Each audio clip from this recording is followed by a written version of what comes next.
Hello everyone.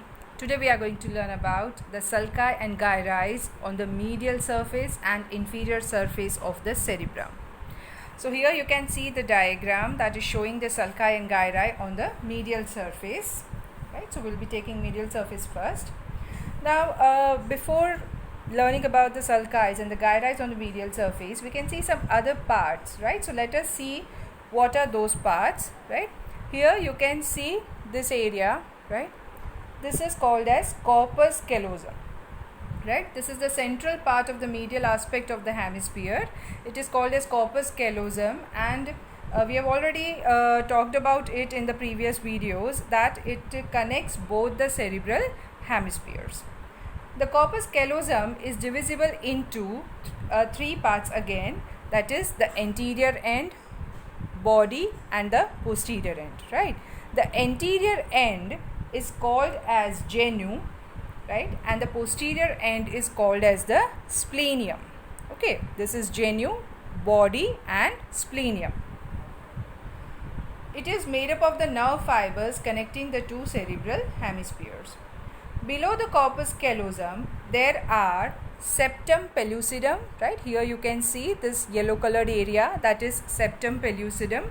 Septum pellucidum, it forms the medial wall of the lateral ventricle, right? We will be learning it again with the lateral ventricle. Then below the corpus callosum, after septum pellucidum, you can see the fornix, right? This is the fornix, and here is the thalamus, right? So these are the parts that you can see other than the sulci and the gyri on the medial surface of the cerebrum. Now first let us see about the sulci. Now we'll see one more diagram in which you can clearly see the sulci here.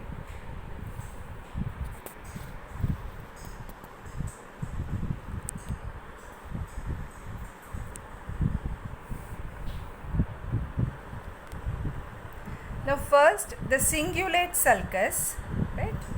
Here you can see the cingulate sulcus is shown. This is the cingulate sulcus, right? This is the corpus callosum. The cingulate sulcus, it starts in front of the genu and runs backwards and parallel to the corpus callosum. Its posterior end reaches the superomedial border a little behind the upper end of the central sulcus. Okay, that is clearly seen in this diagram. Then next is the suprasplenial sulcus, lies above and behind the splenium, right? As the name suggests, suprasplenial sulcus, right? Behind the splenium. So this is the sulcus here. Third sulcus that you can identify here is the calcarine sulcus, that begins a little below the splenium, right? This is the calcarine sulcus that you can see, this one. It runs towards the occipital pole and it gives off the parieto-occipital sulcus, right? This calcarine sulcus begins a little below the splenium, right?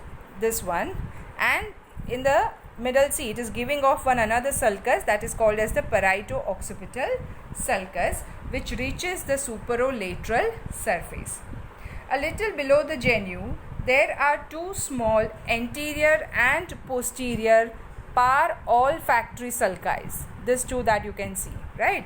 These are the par-olfactory sulci, anterior and posterior. So these are the four sulcus that we have seen. One is the cingulate sulcus, then suprasplenial sulcus, then calcarine sulcus, and through calcarine parieto-occipital sulcus, and par-olfactory sulcus. Now the gyri on the medial surface we will identify. First, the cingulate gyrus, it lies between the corpus callosum and the cingulate sulcus, right? So this is the cingulate sulcus and this is the corpus callosum. So in between these two, this area that you can identify, this is the cingulate gyrus. Its posterior part is bounded above by the suprasplenial sulcus and divided into the anterior and posterior part. Yeah. Now the cingulate gyri on the posterior part, you can see suprasplenial sulcus is making a boundary here, right? So this is dividing the cingulate gyrus into two parts, anterior and posterior. The U-shaped gyrus around the end of the central sulcus is the paracentral lobule, right? You can see a U is formed here, right? This U-shaped, right? So that U-shaped gyrus that you can see here, that is paracentral lobule, right? Again, it is divided into the anterior part and the posterior part. The area between the cingulate gyrus and the superomedial border in front of the paracentral lobule is called as the medial frontal gyrus. This area, right, between the cingulate and this border, right, this is the medial frontal gyrus in front of the paracentral lobule. The quadrangular area between the suprasplenial sulcus and the superomedial border is called as the precuneus, right? This superomedial border and suprasplenial sulcus, in between these two, this area is called as precuneus. The triangular area between the parieto-occipital sulcus and the calcarine sulcus, right, below, this is called as the cuneus. Here is the precuneus and next to it is the cuneus, that is present. It is a triangular area that is present in between the parieto-occipital sulcus above and the calcarine sulcus below. A narrow strip between the splenium and the stem of the calcarine sulcus is called as the isthmus. Here you can see this is the stem of the calcarine sulcus and this is the splenium. In between these two, a small area is called as the isthmus. The paraterminal gyrus lies just in front of the lamina terminalis, right? Here you can see paraterminal gyrus. This is the paraterminal gyrus and it lies just in front of the lamina terminalis. The parolfactory gyrus lies between the anterior and the posterior parolfactory sulci, right? Here we have already seen the two parolfactory sulci. So here are the anterior and the posterior parolfactory gyri, right?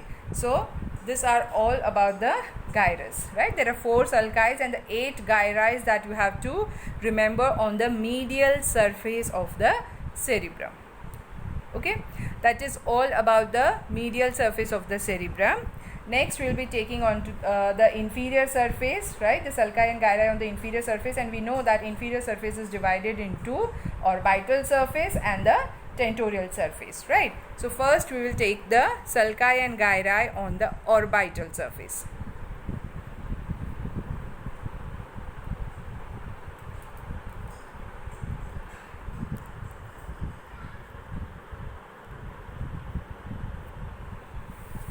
Okay. Now, you know this orange color that you can see is the orbital surface and this remaining is the tentorial surface. Okay. Now, on the orbital surface, parallel to the medial orbital border, this parallel to this border, you can see one sulci is running here, right? This is the olfactory sulcus, in which you can also see the olfactory tract is present, right? So this first is the olfactory sulcus, right, that is present parallel to the medial orbital border, and between these two there is one gyrus that is called as the gyrus rectus, right? This gyrus between the border, that is medial orbital border, and the olfactory sulcus, this gyrus is called as the gyrus rectus. Okay. Next, the rest of the orbital surface, if you see carefully, you can identify one H-shaped sulcus is present, right? There is an H-shaped sulcus that is present here, and this H-shaped sulcus, it divides into anterior, posterior, medial and lateral orbital gyri, right? You can see here anterior, posterior, medial and lateral orbital gyri, right? The name is only one, that is the H-shaped sulcus. Okay, so one is the olfactory sulcus and another is the H-shaped sulcus, right? And the gyri are gyrus rectus and anterior, posterior, medial and lateral orbital gyri, right? That is all about the orbital surface. Next is the sulci and gyri on the tentorial surface. This area, it presents two sulci running entero-posteriorly, right? From anterior to posterior, you can identify this two sulci are running. Now first the medial one, this that you identify, this is the collateral sulcus, and this lateral one that you identify, this is the occipitotemporal sulcus. Okay. On the medial side of the temporal pole, there is a rhinal sulcus here, right? You can identify a rhinal sulcus. So these are the three sulci that you should know: a collateral sulci, then occipitotemporal sulci, and the rhinal sulcus. Right? Now the gyri is on the tentorial surface. The part medial to the rhinal sulcus is called as the uncus. This area, right? This area is called as the uncus. The part medial to the collateral sulcus is the parahippocampal gyrus. This is the parahippocampal gyrus. Its posterior part, means the posterior part of the parahippocampal gyrus, is limited medially by the calcarine sulcus. It is joined to the cingulate gyrus through the isthmus, right? Now this you can see in the above diagram.